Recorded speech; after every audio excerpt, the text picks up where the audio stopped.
Hey everybody, I'm Dylan Kurnia, you can call me Lan. Saya di Comsec atau Dylan's Comments on Technology, segmen dimana gue akan membahas dan komenin berbagai macam hal yang berhubungan dengan review, tutorial, news, dan seputar dunia game. So, gimana kabarnya kawan-kawan? Semoga selalu sehat dan baik-baik aja. The Review kembali hadir yang kali ini membahas gaming keyboard dari Tecware, yaitu Tecware Phantom Elo Profile Mechanical Keyboard. The Review adalah segmen gue ngebahas dan ngomenin gaming peripheral yang sebelumnya gue kasih nama Comsec Review. Ada sedikit rebranding dari nama segmen sebelumnya. Semoga dengan rebranding, segmen ini terus tetap bisa eksis, bisa memberikan referensi dan informasi kepada kawan-kawan. Review ini berdasarkan pengalaman gue selama pemakaian, jadi review ini subjektif. Di sini juga gue mau ingetin kalau gue belum ada pengalaman dengan yang namanya mechanical keyboard. Jadi kalau ada yang salah-salah, mohon bantu koreksi biar kita semua sama-sama belajar. Mau notice sedikit kalau keyboard ini udah gue custom switch-nya. Alasannya kenapa, gue akan jelaskan sambil reviewnya berjalan. So, ini dia The Review.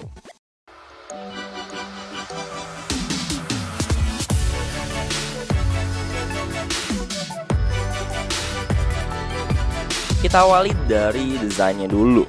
Looksnya yang simple, elegan, kalem, dan estetik. Nggak ada aksen ini itunya macam pola, nama, dan halnya yang menurut gua ganggu. Di bagian kiri bawah cuman ada tulisan Phantom untuk ngasih tahu ini Tecware seri Phantom. Keyboard ini juga berjenis TKL atau 10 keyless dengan total 87 key. Jadi nggak ada numpadnya atau angka-angka macam keyboard yang berjenis full size. Biasanya buat kawan-kawan yang suka banget main game FPS, jenis keyboard ini cocok banget karena biar ruang gerak mouse-nya lebih lega. Karena ini low profile, beda dari kebanyakan mechanical keyboard standar lainnya. Si Tecware Phantom L ini lebih slim, pendek, bahkan keycaps-nya pun lebih tipis. Tapi maaf, nggak ada contoh perbandingan keycaps lainnya. Sebagai gantinya, gua kasih hasil screenshot-nya aja. Untuk jenis font yang dipakai, gue kurang begitu suka. Kurang kalem, jadi agak sedikit gaming banget gitu. Ya sih, ini kan gaming keyboard, tapi kurang suka sama jenis fontnya. Sosok deh buat gue dari jenis fontnya ya. Ngomongin keycaps, jenis keycaps yang digunakan di keyboard ini berjenis ABS yang dimana setahu gue tuh tahan lama, keras, kuat, dan fontnya juga nggak cepat pudar. Selain itu, di sini juga kawan-kawan dapat mengatur ketinggian keyboardnya. Udah rubber fit, jadi nggak mudah goyang atau geser pas kawan-kawan lagi asik main game atau sekadar mengetik. Lanjut ke bagian spesifikasi.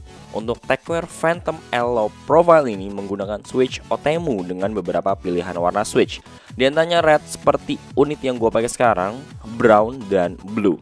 Pilihan lainnya di luar dari unit, kawan-kawan bisa menggantinya dengan switch black yang lebih silent dibanding red. Kawan-kawan bisa nemuin OTEMU switch di keyboard budget lainnya juga nih, macam Rexus, Digital Alliance, Sades, Red Dragon, dan lain-lain.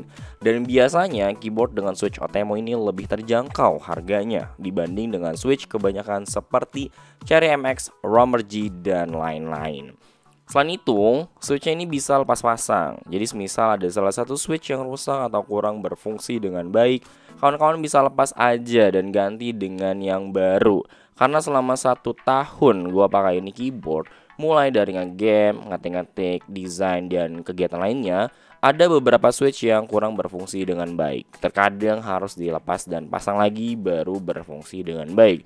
Oh, gue hampir lupa, gue belum kasih tahu kalau di paket pembelian kawan-kawan juga akan mendapatkan 4 switch pengganti, switch puller, dan keycap puller. Tecware juga ngeklaim switchnya bisa bertahan sebanyak 50 juta kali klik. Tapi gue rasa lu pada kagak ngitungin juga gitu. Dan pastinya yang lebih sering dipakai ya paling keycap hurufnya aja. Sisanya sangat jarang disentuh. Ngomongin switch nggak lengkap rasanya kalau nggak ada contoh suara yang dihasilkan dari Tecware Phantom L ini. Gue ingetin lagi bahwa ketika keyboard ini gue review itu udah gue custom. Jadi gue akan masukin suara di beberapa bagian yang masih menggunakan switch bawaan, yaitu red switch.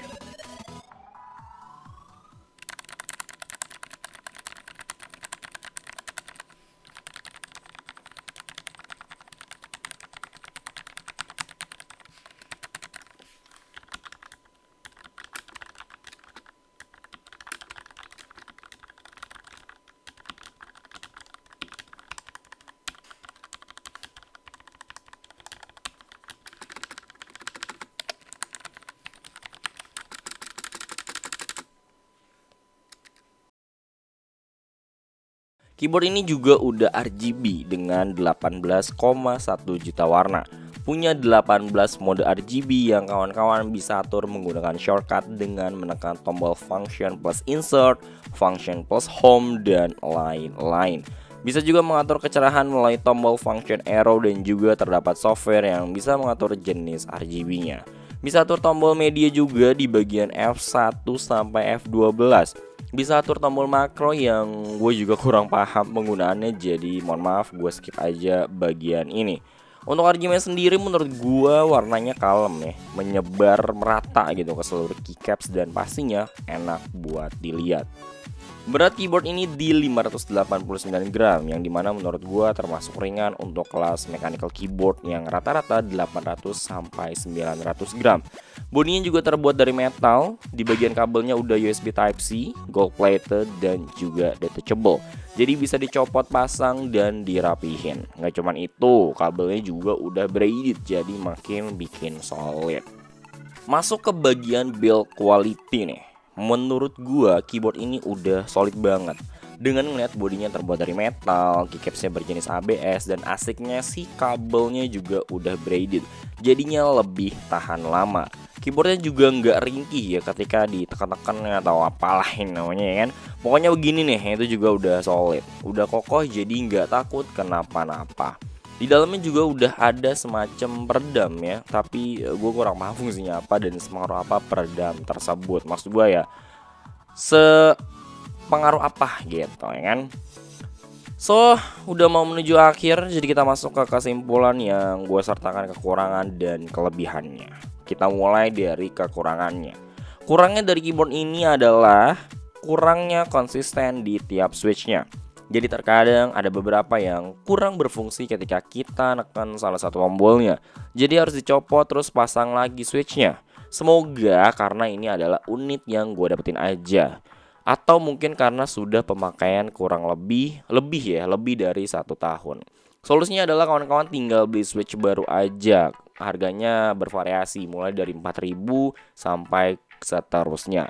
Pilihan switchnya juga terbatas sebenarnya karena ini berjenis low profile. Selama yang gue cari cuman ada varian red, black, blue, sama brown dengan jenis Otemu yang low profile.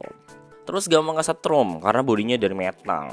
Ya apalagi grounding kawan-kawan kalau misalkan kurang baik gitu. Jadi sebisa mungkin ada alas kaki di bawah ketika kawan-kawan sedang menggunakan keyboard ini. Lalu tombol makro di bagian multimedia F1 sampai F12 ada hal yang gak gue suka. Jadi ketika kawan-kawan mengaktifkan tombol makro semisal F2 yang fungsinya untuk nurunin volume, fungsi dari F2 itu jadi mati, nggak berfungsi. Apalagi di game semisal kita diminta mencet tombol F2 itu nggak bisa, malah nurunin volume. Makanya ketika main game kawan-kawan harus mematikan fungsi makronya. Sekarang kita bahas kelebihannya. Pertama layoutnya TKL. Switchnya bisa kita custom atau ganti-ganti walau terbatas seperti yang udah gue sebutin sebelumnya. Body metal jadi lebih kuat, keycapsnya berjenis ABS jadi harusnya tahan lama dan kuat, nggak cepat pudar fontnya. Toh terbukti gue udah pakai ini setahun lebih masih sama.